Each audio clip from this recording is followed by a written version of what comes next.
Tax का आज class number 9 में वीडियो लेक्चर रिकॉर्ड कर रहा हूँ।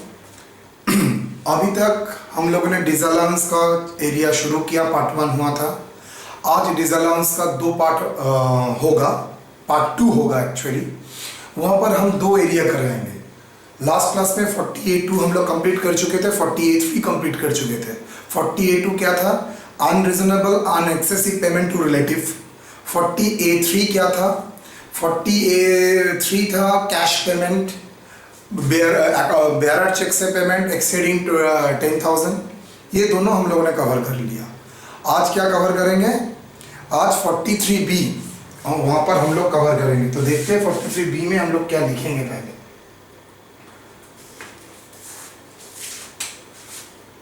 Class 9 disallowed expenditure part 2।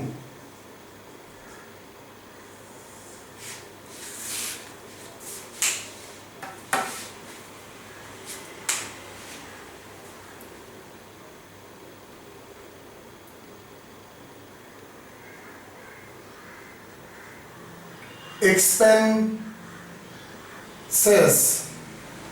is not, कौन सा? ऑल नहीं,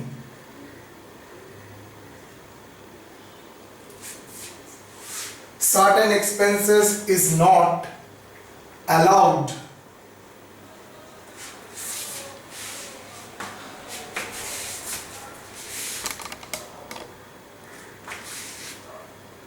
certain expenses is not allowed as deduction if it is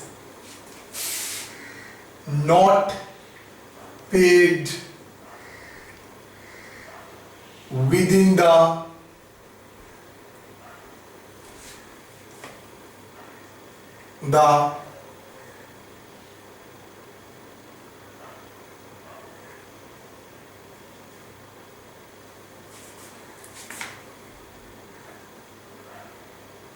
due date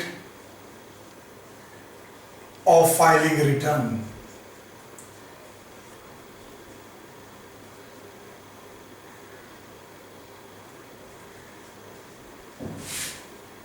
किसके बारे में बात करेंगे? एक्सपेंसेस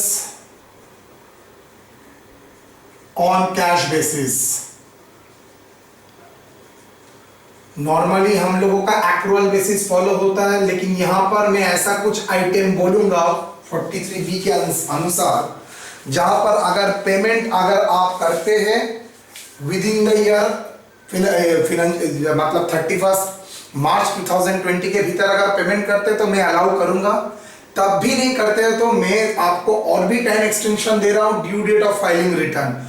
उसके भीतर आप पेमेंट करते हैं तो आपको डिडक्शन मिल जाएगा, अदरवाइज नहीं मिलेगा। ड्यू डेट याद है आपको, मैंने 2 सिखाया था, 31 जुलाई, 30 सितंबर।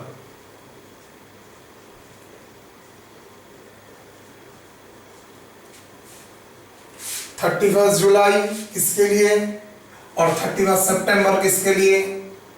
रिक्वायर्ड the accounts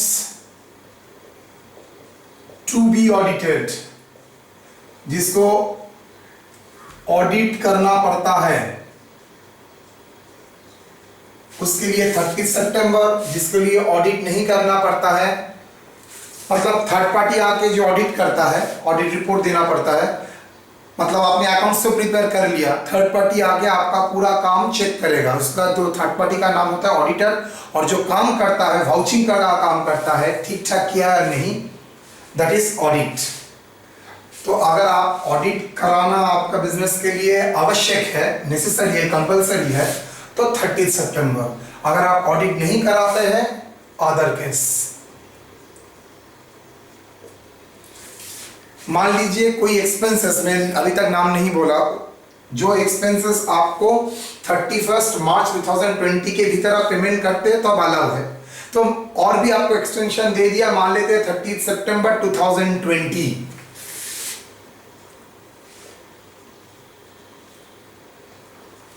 तो उसके भीतर भी आप पेमेंट नहीं करते हैं तो आपको डिडक्शन नहीं मिलेगा। लेकिन सर उसके बाद अगर पेमेंट करते हैं, दिसंबर 2020 में पेमेंट किए, तब उस ईयर में डिडक्शन नहीं मिलेगा। जिस ईयर में आपने पेमेंट किया है उस ईयर में आपको उसका डिडक्शन आप ले सकेंगे। Okay, the list of expenses, सब एक्सपेंसेस नहीं, कुछ कुछ, एक bonus, commission,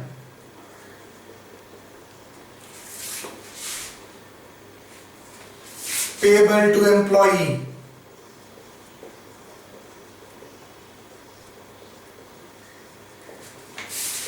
2 contribution by employer, ER मतलब employer, to the provident fund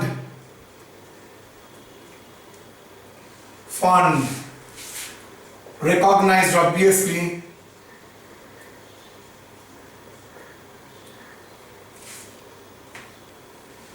to the employee। किसका प्रोविडेंट फंड? एम्प्लॉय का प्रोविडेंट फंड में अगर एम्प्लॉयर कंट्रीब्यूट करता है तो वो कंट्रीब्यूटेशन का डिडक्शन आपको मिलेगा ऑन कैश बेसिस। एम्प्लॉय के जो बोनस कमीशन दे रहे हो उसका डिडक्शन मिलेगा cash basis. Interest on loan from financial institution, bank, ये सब जगह से अगर लोन लेते हो उसका डिडक्शन आपको मिलेगा। अगर आप within due date payment करते हैं, उसके बाहर पेमेंट करते हैं तो उस ईयर का मतलब 1920 का डिडक्शन लेने के लिए आपको 30 सितंबर 2020 के भीतर आपको पेमेंट करना पड़ेगा। अगर नहीं करते हो तो नेक्स्ट उस साल के तो डिडक्शन नहीं मिलेगा, लेकिन अगर उसके बाद करते हो तो जिस फाइनेंशियल ईयर में पेमेंट किया है उसी फाइनेंशियल ईयर में आपको डिडक्शन मिलेगा। 4 taxes, duties, cess, municipal tax, GST, इसका अगर डिडक्शन आपको लेना है पेबल टू गवर्नमेंट, तो इसका डिडक्शन भी आपको मैं दूंगा, लेकिन वो कैश बेसिस में। मतलब ये चारों आइटम आप कहां किए थे याद है? पहला 3 मेरा पीजीबीपी का सेकंड क्लास अलाउबल एक्सपेंसेस में, वहां पर ये सब एक्सपेंसेस को अलाउ बोला गया था on the cash basis. Actually इसका पढ़ाया लिखाया सब कुछ मैंने ऑलरेडी करके रखा था सेकंड क्लास में, अब जस्ट उसको जोड़ रहा हूं। वहां पर दिखेगा तीनों नाम ही था, एक ही लैंग्वेज था। Expenses are allowed deduction if it not paid, not allowed as a deduction if it is not paid within the due dates of filing return. Note, if it is paid after the due date of filing return, it will be allowed as deduction in the year of actual payment। अगर 1920 का payment आप 22-23 में कर रहे हैं तो उसका deduction 1920 में नहीं मिलेगा, 2022 में मिलेगा। मतलब यहां पर ये सब आइटम के लिए एक्रूअल नहीं चलेगा, कैश बेसिस चलेगा। यहां पर भी आपको थोड़ा टाइम एक्सटेंशन देखे रखा है। रिटर्न फाइलिंग डेट मतलब मार्च के भीतर भी नहीं करते हो, प्लीज रिटर्न फाइल के भीतर एटलीस्ट पेमेंट करते ना, आपको डिडक्शन मिल जाएगा। ठीक है, मैंने इलास्ट्रेशन दिया है, उसी इलास्ट्रेशन का नंबर अनुसार मैं आप लोगों को प्रॉब्लम करा देता हूं। चलिए इसको कॉपी कीजिए।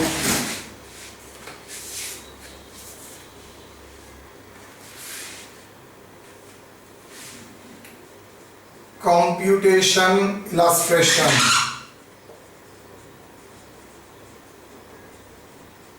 1, computation of allowable and disallowed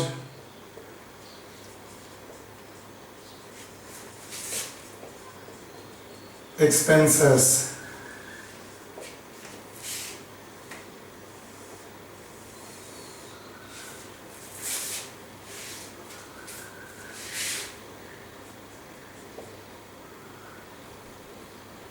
Total previous year 2019-20 allowed, disallowed, allowed 2019-20, disallowed भी 2019-20। चलिए 1,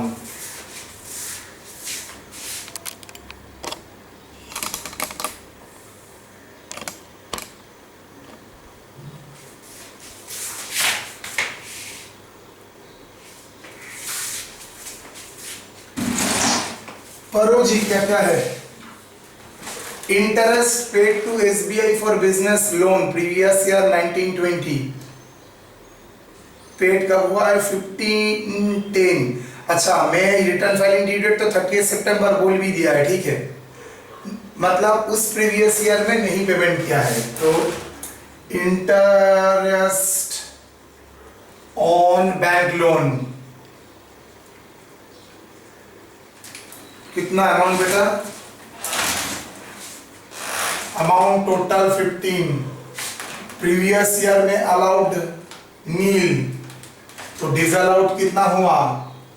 15,000। नेचुरली अगर अलाउड कुछ नहीं है तो डिसअलाउड 15 ही होगा।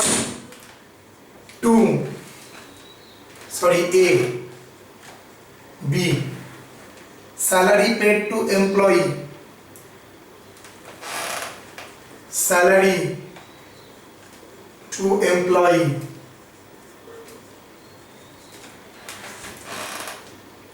2011-2020 टोटल 20 पे कर रहा है ड्यू डेट के बाद, अलाउ होगा ना डिसअलाउ होगा? अलाउड होगा। Why sir? It is not bonus and commission, it is salary. तो सैलरी के भीतर मतलब बोनस कमीशन यहां पर नहीं आएगा। मतलब बोनस कमीशन अगर आप लेट में देते हैं तो उसका डिडक्शन आपको नहीं मिलेगा, लेकिन सैलरी ठीक है।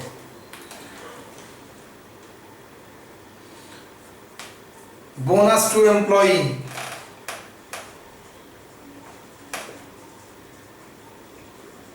मतलब सैलरी का डिडक्शन क्यों मिला है? Accrual basis. Interest cash basis, bonus to employee cash basis.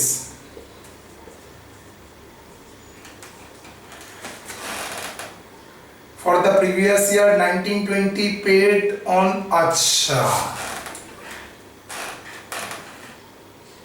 Deduction मिलेगा? Yes. Why? Paid within due date, date of return, income tax return, okay, due date of filing return, return filing, that is 39/2020।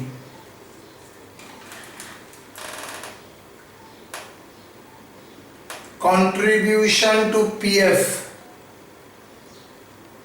okay, employee का not paid, contribution to RPF, to employees PF, कौन सा basis? Cash basis. Amount 35, payment हुआ था नील, because payment नहीं हुआ था तो allowed कुछ नहीं है, पूरा ही is allowed, because due date के भीतर जो एक्सटेंशन डेट है तब भी आपने पेमेंट नहीं किया। Municipal tax, municipal tax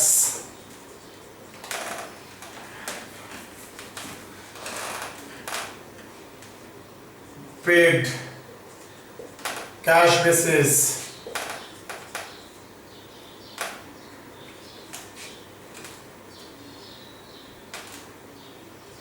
paid after due date,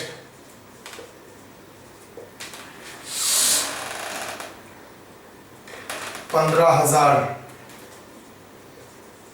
तो allowed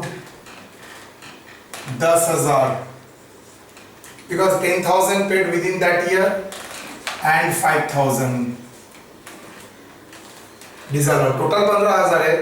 10,000 paid after the due date, 5,000 paid within due date, due date मतलब return filing due date,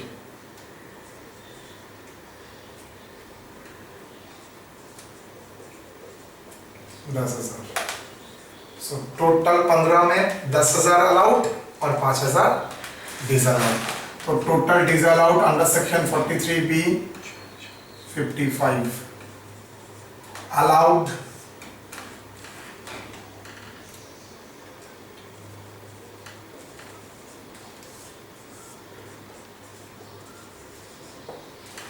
done. चलिए 5 नंबर का अगर क्वेश्चन यहां से आता है तो 5 नंबर का क्वेश्चन ऐसे सेट कर सकता है, बोलेगा ये इंफॉर्मेशन से आप बोलिए कितना अलाउड एक्सपेंसेस है, कितना डिसअलाउड एक्सपेंसेस है। Okay,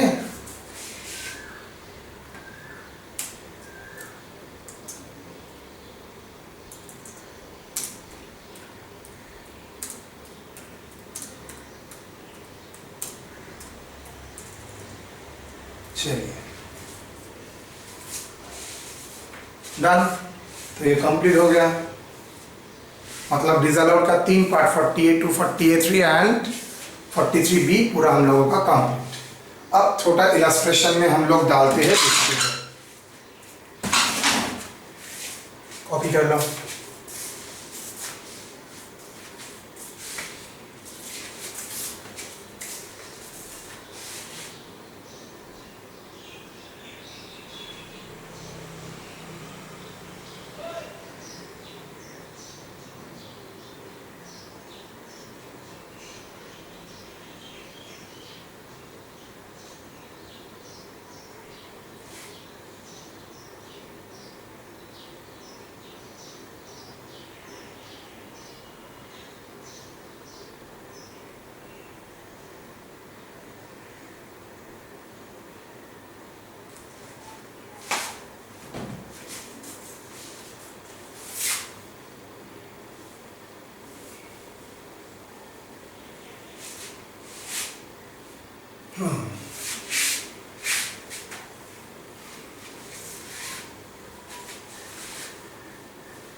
Illustration 2.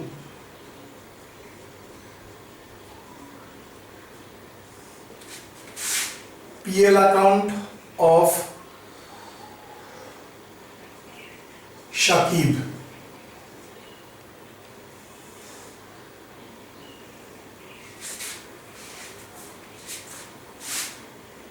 Buy, sells 4 lakhs. 2 business expenses, 1,40,000. 2 interest on loan,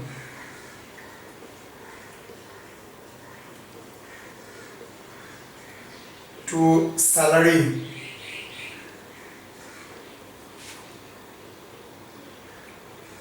1,10,000. 2 net profit,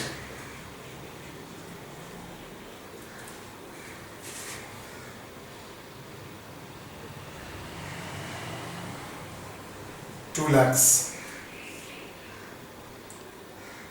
1 lakh. Adjustment,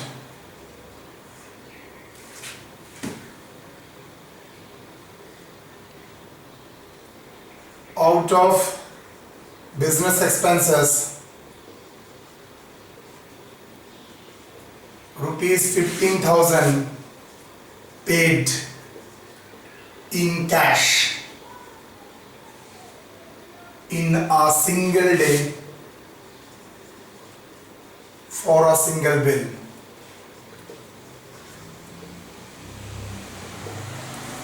Okay.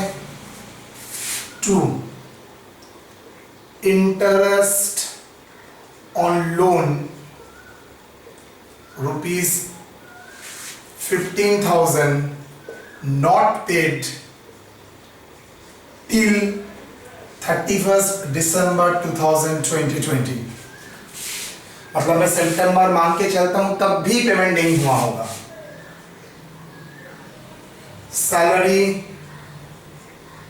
includes payment to wife,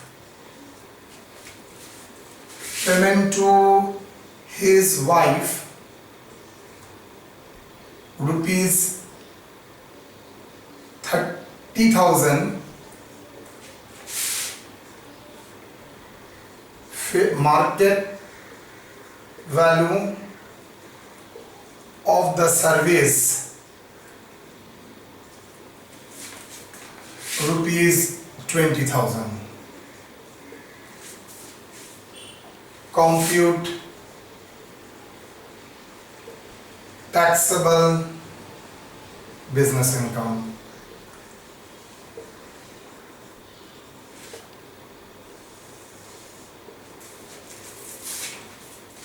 okay, चलिए जी.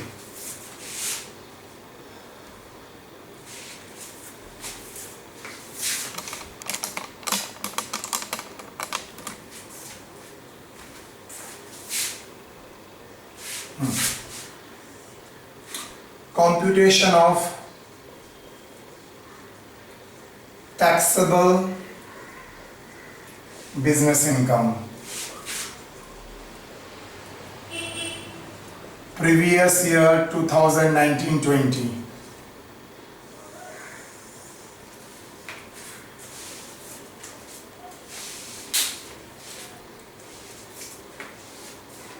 करें, चलिए. Net profit as per PL. Indirect approach ना direct approach, आज तो नहीं बताना पड़ेगा सर, इनडायरेक्ट ही होगा बिकॉज आपको अकाउंटिंग प्रॉफिट को कन्वर्ट करके टैक्सेबल प्रॉफिट में लाना पड़ेगा.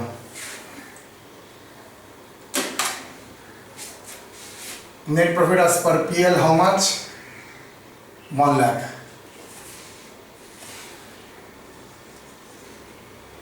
Add expenses disallowed,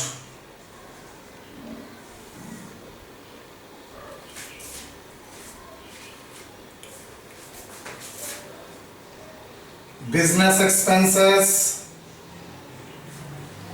यहां पर देखना पड़ेगा कौन कौन एक्सपेंसेस डिसअलाउ होगा. देखो बिजनेस एक्सपेंसेस 1,40,000 मान के चलता हूं, रेवेन्यू एक्सपेंडिचर मान के चलता हूं बिजनेस रिलेटेड, तब भी आपको डिसअलाउ करेगा. क्यों? 15,000 आप कैश में पेमेंट किए, वो भी single bill single day. Business expenses paid in cash exceeding ₹15,000, तो ये 15,000 को ऐड बैक कर देते हैं, तो 15,000 add back to interest on loan. अच्छा, कौन सा सेक्शन ऑपरेट किया यहाँ पर? Under section 40A3। सेक्शन लिखना पड़ेगा नहीं, लेकिन आपको याद हो जाएगा रेगुलर प्रैक्टिस करने से, और बिकॉज ये सेक्शन का नाम याद रखने का तरीका ही तो इसका नाम सेक्शन का नंबर है। नंबर 2 नहीं लिखेगा तो कोई नंबर नहीं, आप सिर्फ इतना लिख के छोड़ दो, वैसे ही आपको नंबर मिलेगा। 2 interest on loan 15,000, interest on loan, ये क्या 15 कर दिया था ना, 20, 35,000 नॉट पेड। कब तक? ईयर एंडिंग तो 31 मार्च 2020 था, उससे भी एक्सटेंशन मिला था 30 सितंबर due date of filing return, मान के चलते हैं ऑडिट होता है, तब भी पेमेंट नहीं किया, दिसंबर तक पेमेंट नहीं किया, तो interest on loan not paid till the due date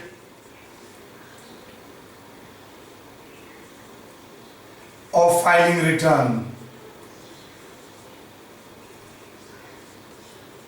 under section 43B, कितना? 35,000। 3 मतलब था 50,000, उसके भीतर 35,000 का पेमेंट नहीं हुआ।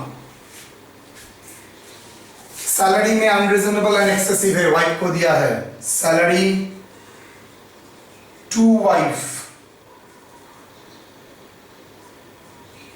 Excessive payment. एक्सेसिव कैसे डिटरमिन होगा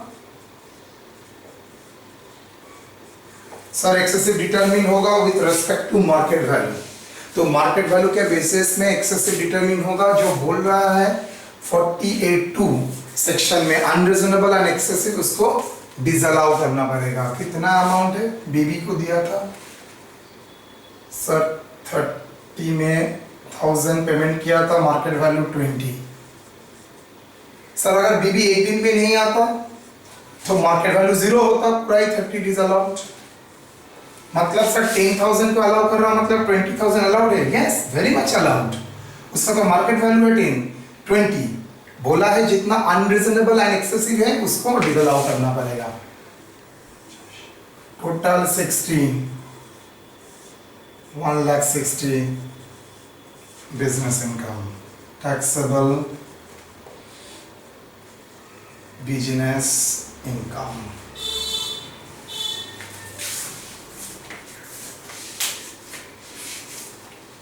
तो 3 जो पॉइंट, मैं तो 3 अलग अलग प्रॉब्लम कर रहा था, अब एक प्रॉब्लम में कैसे मार्च हो सकता है मैंने आपको दिखाया एक पीएल से। ओके, तो हम लोग कर सकेंगे आराम से। चलिए जी,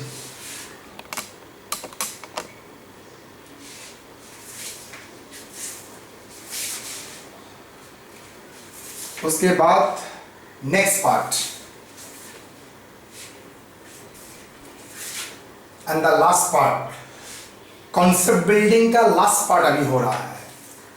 वो डिसअलाउड ही होगा, अलाउड होगा, दैट इज करूंगा, देखते हैं। तो आई थिंक क्लियर है डिसअलाउड एक्सपेंसेस, मतलब जो जो डिसअलाउड है उसको ऐड बैक कर देंगे। व्हाई? बिकॉज मेरा नेट प्रॉफिट माइनस करने के बाद आया था ये सब एक्सपेंसेस। आप बोल रहे इनकम टैक्स डिपार्टमेंट नहीं, इसको मैं एक्सपेंसेस बोल के नहीं मानता हूं, तो जो माइनस किया है गलत किया है, तो कितना गलत किया है? 15,000, 35,000, 10,000, तो उसको ऐड बैक कर देते हैं, ऐड एक्सपेंसेस डिसअलाउड। चलिए जी, होपफुली कॉपी हो गया, नहीं तो हो जाएगा।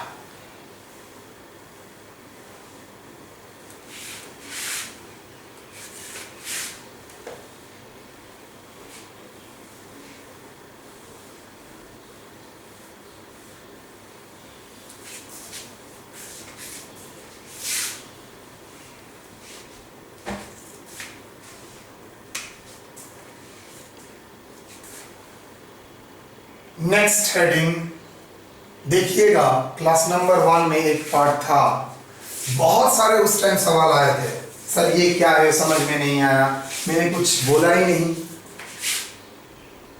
Notional profit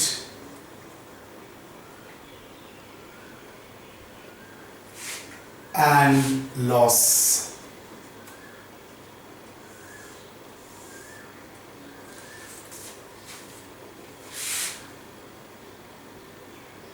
Due to over and under valuation stock, due to over and under valuation of stock, withdrawn of goods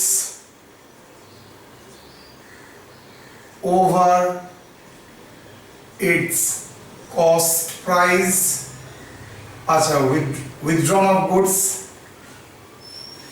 at profit और at loss, ये दो सिचुएशन के लिए नोशनल प्रॉफिट नोशनल लॉस आता है। एक over valuation under valuation of stock, एक line में समझा देता हूं। क्लोजिंग स्टॉक पीएल का कौन सा साइड में बैठता है? Credit side. आप सोचो उसी पॉइंट ऑफ व्यू से। और opening stock debit side. Closing stock जैसे ही बढ़ाओगे इंपैक्ट क्या होगा? प्रॉफिट में प्रॉफिट बढ़ता जाएगा। कौन सा profit? Accounting profit. Closing stock अगर घटाते हो, 1 लाख रुपया क्लोजिंग स्टॉक है, 1,20,000 किया, 20% ओवर वैल्यू कर दिया, प्रॉफिट 20% बढ़ जाएगा। क्लोजिंग स्टॉक 1 लाख था, 80 किया, प्रॉफिट 20,000 घट जाएगा। तो आप प्रॉफिट को चेंज कर रहे हैं based on opening stock closing stock. ठीक है? नहीं है, गलत हुआ है, नहीं कर सकते। अच्छा, ओपनिंग स्टॉक जैसे ही बढ़ाते हो, 1 लाख ओपनिंग स्टॉक 1,10,000 किया, क्या होगा? ओपनिंग स्टॉक जैसे ही 1 लाख से 1,10,000 किया है, आपका प्रॉफिट घट जाएगा। डेबिट साइड जैसे ही बढ़ रहा है प्रॉफिट घटेगा। जैसे ही ओपनिंग स्टॉक 10,000 घटा दिए हो, 1 लाख को 90 लिखा है, 10% रिड्यूस करके, क्या इंपैक्ट होगा? प्रॉफिट आपका बढ़ जाएगा, बिकॉज डेबिट साइड कम रखा है। भाई ये तो मैकेनिज्म, अकाउंटिंग मैकेनिज्म है, अंडर वैल्यूएशन ओवर वैल्यूएशन।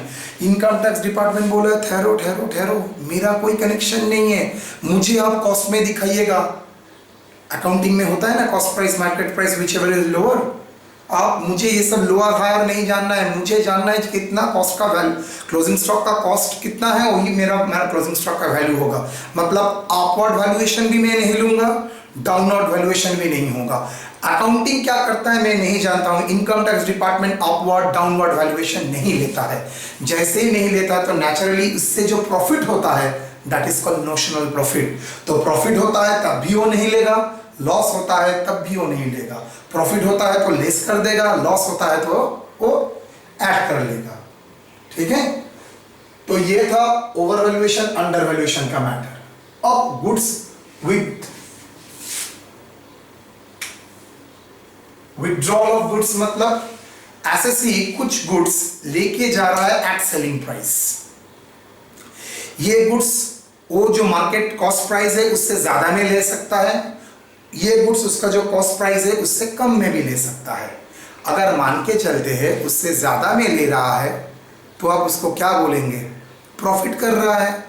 अगर कम में ले रहा है, का कॉस्ट मत 15,000 लेके जा रहा है 18,000 में, तो आप क्या बोलेंगे? 3,000 तो प्रॉफिट हुआ ना। अरे 15,000 का कॉस्ट है, मार्केट वैल्यू छोड़ो, मार्केट वैल्यू दिमाग में मत रखना। 15,000 कॉस्ट प्राइस है ट्रेडिंग गुड्स का। मान लीजिए तौकीर अपने बीवी के लिए, उसका कॉस्मेटिक्स का दुकान है, तौकीर क्या किया? उसके बीवी के लिए एक नेल पॉलिश एंड लिपस्टिक लेके गया। रेवलॉन का था, कैसे पता? जानते ही है उम्र देख के। रेवलॉन का कॉम्बिनेशन मिला के वो 1,000 रुपया हुआ, वैलेंटाइन डे में गिफ्ट हुआ। यस, तो 1,000 रुपए का चीज तौकीर ने क्या किया? 1,200 रुपए लेके गया। तो तौकीर ने खुद के साथ कुछ ट्रांजैक्शन में प्रॉफिट किया, यस, इनकम टैक्स बोल रहे हैं भाई आप तो एसएससी है, आपका ही कंप्यूटेशन कर रहा हूं, क्या आप आपके साथ प्रॉफिट कर सकते हैं? नहीं, अगर नहीं कर सकते तो प्रॉफिट से माइनस नहीं, बिजनेस इनकम से माइनस कीजिए। ठीक है, तौकीर को बहुत अच्छा लगा। तौकीर दूसरा दिन क्या किया, 1000 रुपए का चीज, मार्केट का प्राइस 1000 रुपया था, वो सेल का वैल्यू वो रिकॉर्ड किया 1000 में नहीं 600 में, मतलब 400 रुपए का लॉस था। बिजनेस में 400 रुपए का लॉस दिखा के, घाटा दिखा के उसने बिजनेस का इनकम निकाल लिया। इनकम टैक्स डिपार्टमेंट बोल रहा है भाई तौकीर आप क्या कर रहे हो, एक बार प्रॉफिट कर रहे हो, एक बार लॉस कर रहे हो, आप खुद के साथ खुद प्रॉफिट भी नहीं कर सकते, खुद के साथ खुद लॉस भी नहीं कर सकते। मतलब जो लॉस करने से लिए आपका इनकम घट गया था, मैं वो लॉस इग्नोर करूंगा, ऐड कर दूंगा। So that's why notional profit notional loss क्या होगा, एडजस्टमेंट में आएगा। नोशनल प्रॉफिट है तो लेस, नोशनल लॉस है तो ऐड। आपको आइटम देख के पता करना पड़ेगा क्या ये नोशनल प्रॉफिट और लॉस है। तो फंडामेंटल क्या है, notional profit, profit will be deducted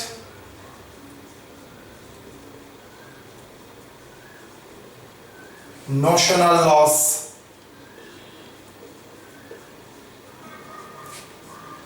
will be reduced. Done. अब देखते कैसे सिचुएशन में रिड्यूस्ड, हाँ, will be added back. Profit है तो लेस कीजिए, लॉस क्रिएट किया तो ऐड कीजिए। तो कौन सा सिचुएशन में आ सकता है, ओवर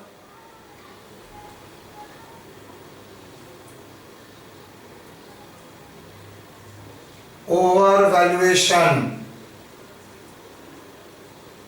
of closing stock।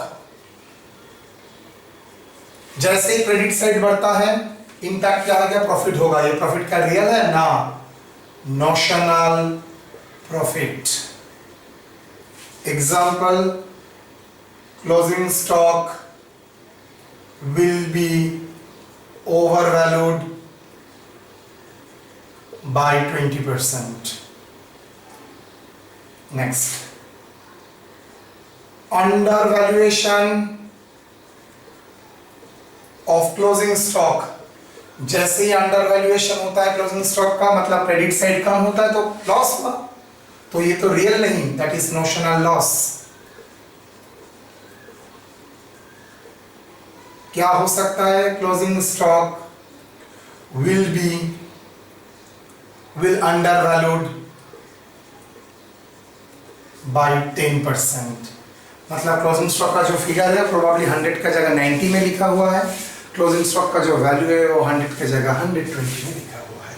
तो क्लियर क्लोजिंग स्टॉक के बारे में।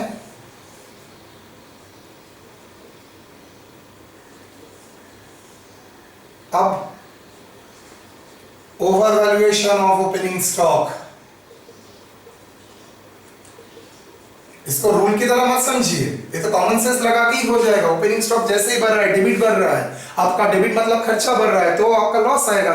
तो ये लॉस क्या रियल लॉस है ना, आपने नोशनली डेबिट बढ़ाया है तो नोशनल लॉस भी क्रिएट किया होगा, नोशनल लॉस। सेम चीज opening stock overvalued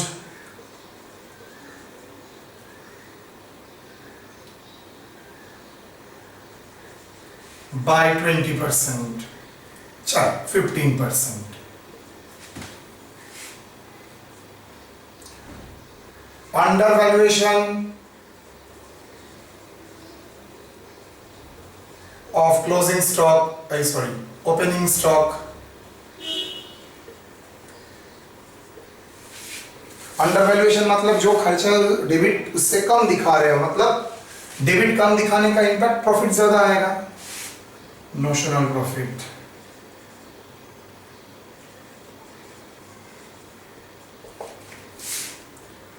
opening stock valued at 90%, मतलब इंडायरेक्टली 100% का चीज 90% में वैल्यू हो रहा है। नेक्स्ट, ये ओवर वैल्यूएशन अंडर वैल्यूएशन के ऊपर मैंने समझाया। कौन सा सिचुएशन में नोशनल प्रॉफिट आता है, नोशनल लॉस, एकदम भी याद मत रखना। सिचुएशन देख के कॉमन सेंस लगा के लॉजिक डिराइव करो। पॉसिबल है याद रखना? ह्यूमनली पॉसिबल नहीं है, मैंने आज तक याद नहीं रखा है, समझाने के लिए दिखा रहा हूं। Withdrawal of goods, goods withdrawn, goods withdrawal by assessee higher than cost price। Tauqeer ने 1000 का चीज 1200 में लिया है, notional profit.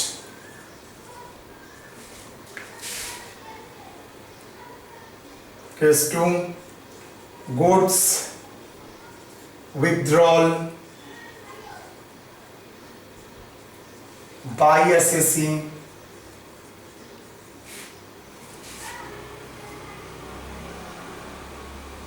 lower than cost price। माने आपने जानबूझ के जो लॉस किया है वो लॉस क्या है? Notional loss. मतलब यही सिचुएशन आ सकता है, इसके बाहर कुछ नहीं आ सकता। So that is notional profit और नोशनल लॉस हो गया। देखो मैं कितना हल्का महसूस कर रहा हूँ इसको, मेरा पूरा कॉन्सेप्ट हर पॉइंट कवर। बाकी जो 2 दिन बचा है, 2 दिन में कुछ प्रॉब्लम दूंगा, पहले दिन 2, उसके दिन बाद 2। आप लोग देखिएगा, मतलब सर ऑलरेडी हर कॉन्सेप्ट मैंने करवा के रखा है, अब उसके साथ अब अटैच करूंगा, कौन सा क्लास का रेफरेंस देखना पड़ेगा, ये सब बोल दूंगा। ठीक है, चलो जी, एक इलास्ट्रेशन करके झमेला को कंप्लीट करते हैं।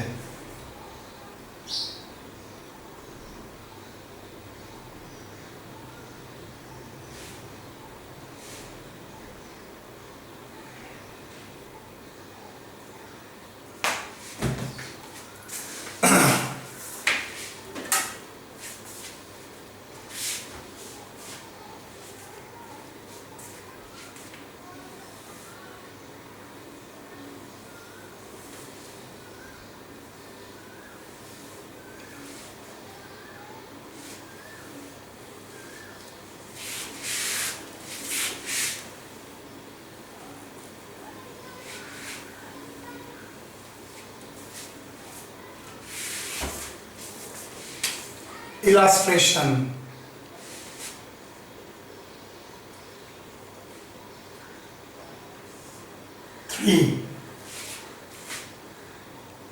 PL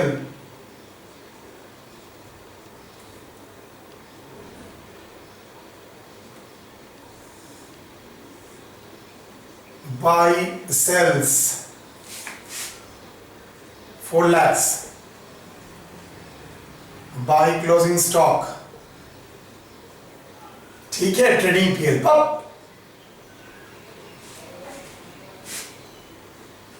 18,000,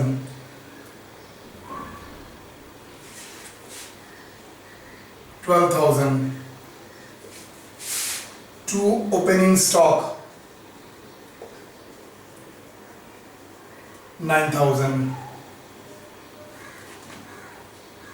2 business expenses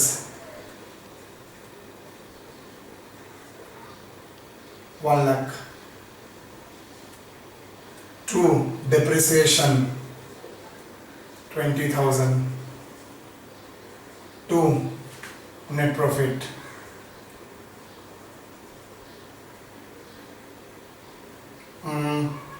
2 bonus 30,000, bracket में लिख दिया not paid, 2 net profit, bonus to employee, E मतलब एम्प्लॉय, ER मतलब employer.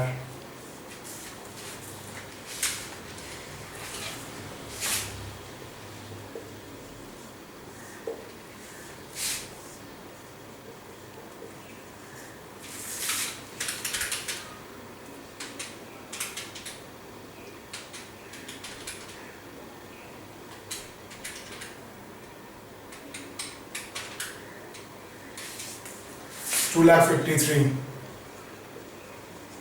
adjustments.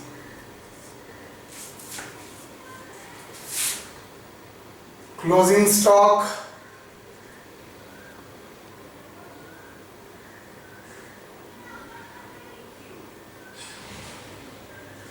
overvalued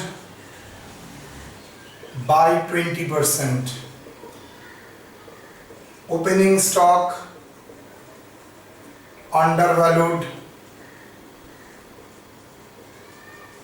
by 10%. Depreciation as per IT rules 35,000. Sales includes goods withdrawn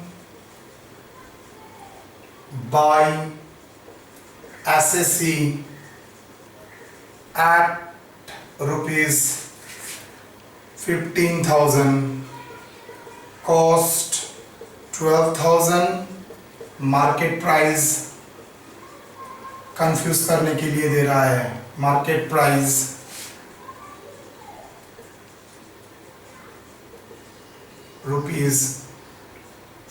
₹17,000. Calculate taxable business income.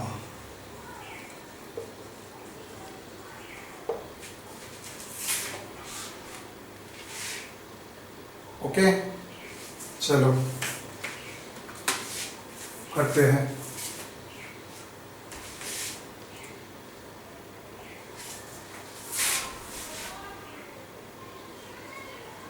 Computation of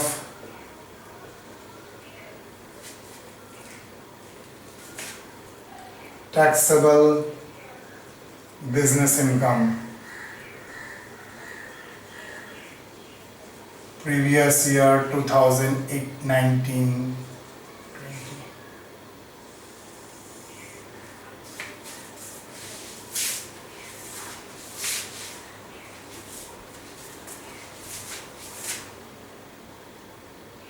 Indirect approach, okay, yes. Net profit as per PL 2,53,000. Add expenses disallowed.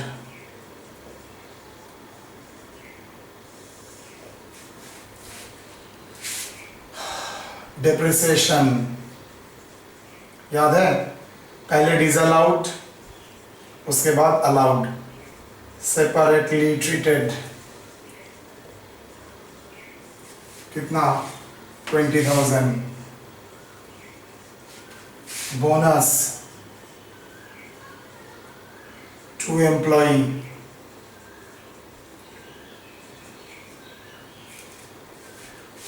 not paid 30,000 because bonus के लिए 43 भी attract होता है. 43 बोलता है bonus payment करने के लिए उसको पेमेंट होना चाहिए अंडर सेक्शन 43B, इसलिए डिसअलाउड हुआ है, नहीं तो अलाउड हो सकता था. बस 50 3,03,000 लेस allowable expenses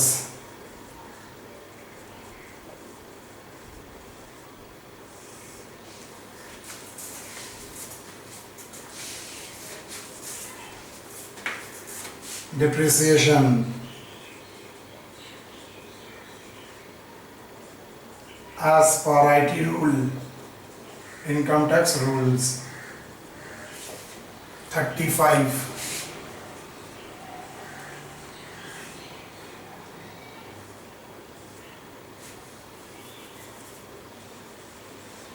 $2,68,000. अब नोशनल प्रॉफिट नोशनल लॉस देखेंगे. क्लोजिंग स्टॉक 20% ज़्यादा है, इसका मतलब क्या है? क्रेडिट साइड अकाउंट्स में ज़्यादा हुआ है. अगर क्रेडिट साइड ज़्यादा हुआ है मतलब प्रॉफिट किया है, तो नोशनल प्रॉफिट भी अलाउ नहीं है, नोशनल लॉस भी अलाउ नहीं है। तो लेस नोशनल ना over valuation of closing stock. एक बार आंख बंद करके सोच लीजिए, क्लोजिंग स्टॉक जैसे ही बढ़ रहा है तो प्रॉफिट भी बढ़ेगा, तो over valuation of closing stock कितना, 12,000 into 20/120, 2000। Opening stock under valued, opening stock under valued मतलब खर्चा कम दिखाया है, प्रॉफिट ज्यादा दिखाया है। डेबिट साइड अगर कम करते हो तो प्रॉफिट बढ़ जाएगा, जैसे ही प्रॉफिट बढ़ता है, अरे खर्चा कम दिखाओगे तो प्रॉफिट बढ़ेगा ना। कैसे कम दिखा रहे हैं, अंडर वैल्यूएशन किया है तो खर्चा कम दिखा है तो प्रॉफिट भी ज्यादा होगा। ये प्रॉफिट नोशनल प्रॉफिट है, उसको भी लेस करना पड़ेगा, less opening stock under valued.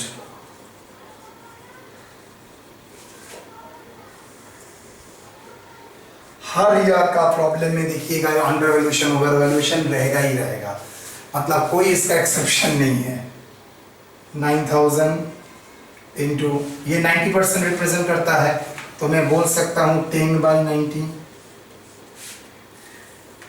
10,000। Okay, then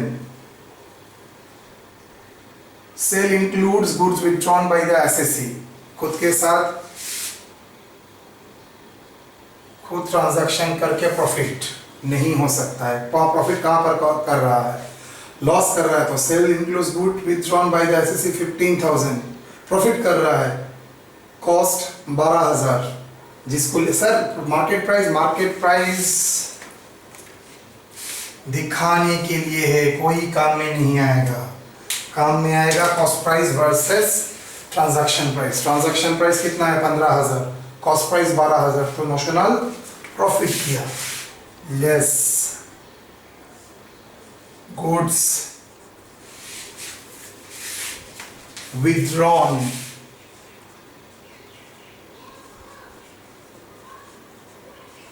at lower price.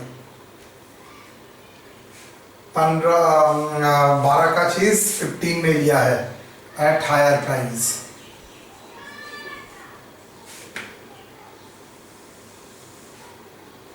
कितना बेटा बोलिए, 15,000 minus 12,000,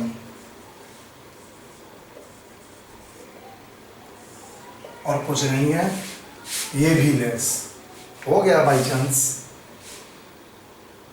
taxable business income,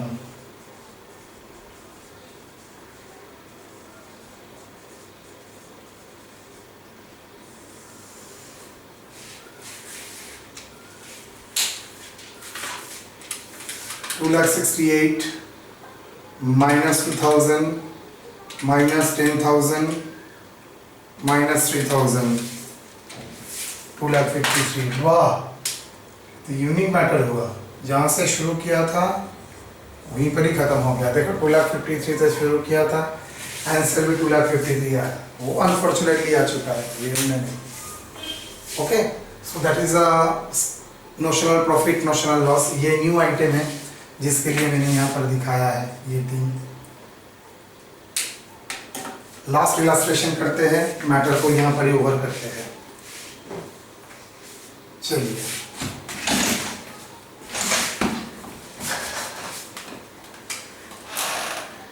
illustration 4, PL of Avinash buy sells 4 lakh, buy closing stock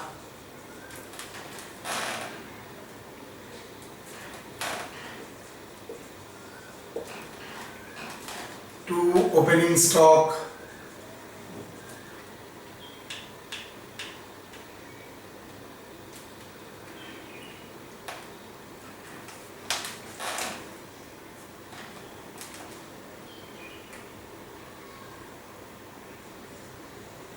12,000.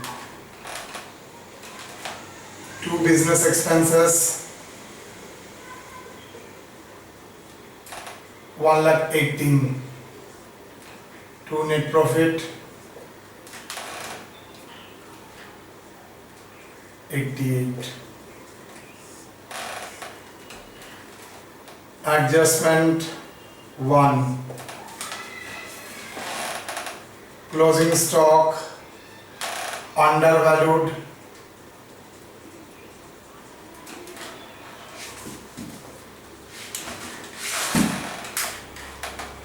by 20%.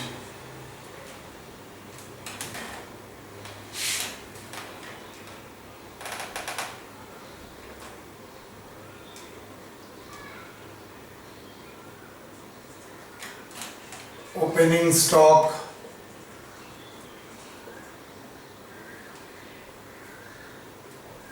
undervalued. अच्छा हटाओ, स्टॉक अंडरवैल्यूड बाय 20%. इसका मतलब opening closing both. 2. Goods withdrawn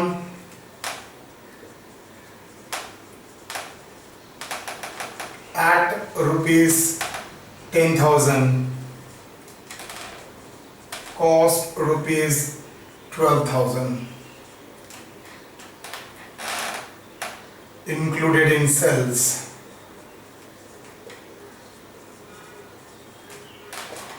Calculate taxable business income.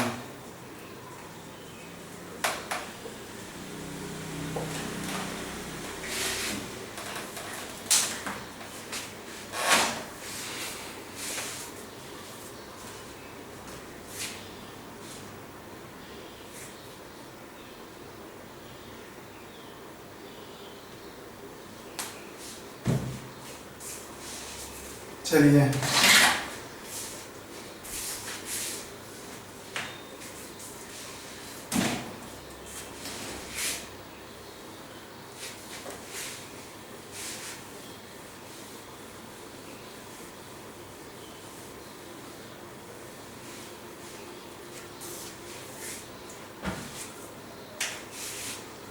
solution. Net profit 2,88,000.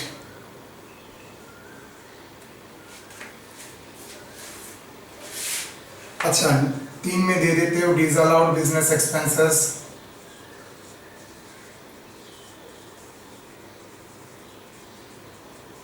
$20,000.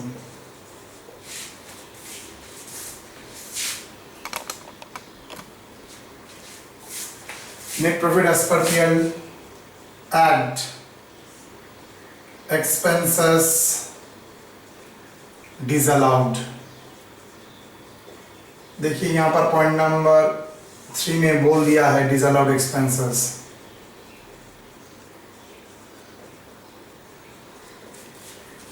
कौन सा section मुझे पता नहीं, लेकिन ये तो बोल तो दिया है. Less allowable expenses.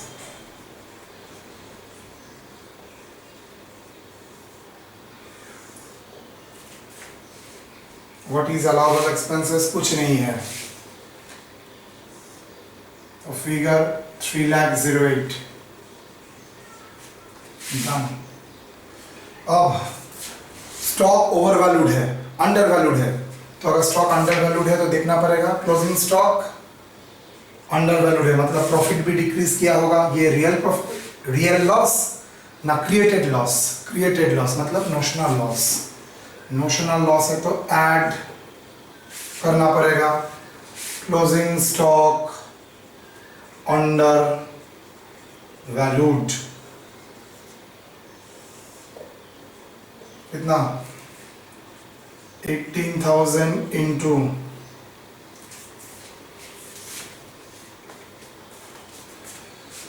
20/80. Why sir? Original था 100, 20% अंडर वैल्यू है तो फिगर कितना होगा? 80. ओवर वैल्यूड होता तो 100 + 20 120. क्लियर? 18,000 इंटू 20/80. 4500। डिक्रीज करने क्या मतलब है, क्लोजिंग स्टॉक कम रखे हो, क्रेडिट साइड कम होगा, लॉस प्रॉफिट कम होगा, मतलब you are creating notional loss, तो उसको कैंसिल करना पड़ेगा, ऐड। ओपनिंग स्टॉक भी अंडर वैल्यूड है, ओपनिंग स्टॉक डेबिट कम रखे हो मतलब प्रॉफिट ज्यादा होगा, बिकॉज खर्चा कम दिखाया है तो प्रॉफिट ज्यादा होगा, उसको लेस करना पड़ेगा, less. Opening stock under valued, फिर से बोल रहा हूं, ओपनिंग स्टॉक मेरा डेबिट साइड का बैलेंस है, कम रखते हो मतलब डेबिट साइड कम दिखाएगा, खर्चा कम दिखाएगा। जैसे ही खर्चा कम दिखा रहा है इसका मतलब क्या है,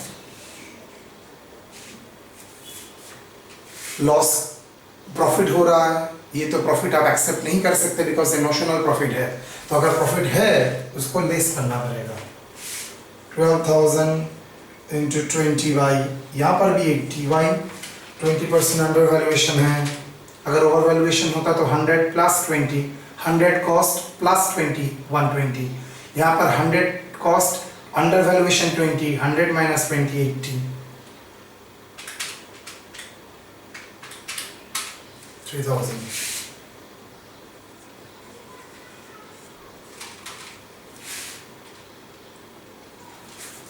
ऐसे गुड्स विड्रॉ करके लेके जा रहा है, वो भी एट लॉस में है, खुद के साथ प्रॉफिट भी नहीं कर सकते, खुद के साथ लॉस भी नहीं कर सकते हो। Less goods withdrawal at loss, profit होता है नोशनल प्रॉफिट लेस करेंगे, सॉरी, और लॉस होता है तो ऐड करेंगे।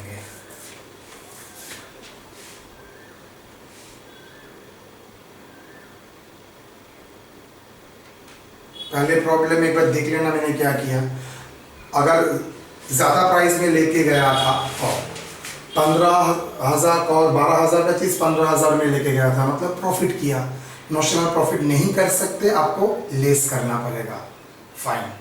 यहाँ पर 10,000 12,000 का चीज़ 10,000 में लेके गए, मतलब नोशनल लॉस किया है, आप खुद के साथ लॉस भी नहीं कर सकते। 12,000 माइनस 10,000, फिर से बोल रहा हूँ, अगर मार्केट प्राइस देगा तो कोई काम में नहीं लगेगा, वो कंफ्यूज करने के लिए देता है।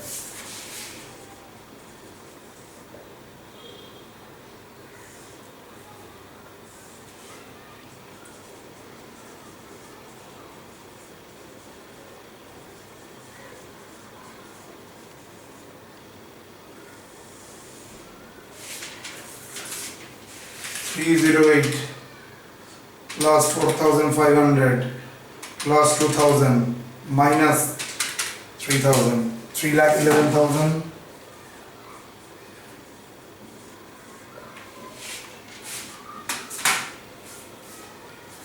3,11,500, ओके। तो आप देख सकते हैं 3,11,500, 2,000, 3,000, 4,000, पूरा फिगर आपके पास आ जाएगा।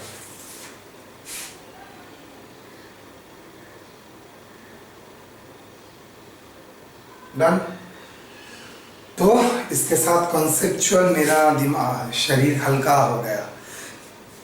टैक्स में मेजर पोर्शन हम लोग कवर कर चुके हैं। अब हाँ बाकी है दो मेजर एरिया, एक सैलरी और एक डिडक्शन और एक set of and carry forward. देखते हैं धीरे धीरे होगा। डन।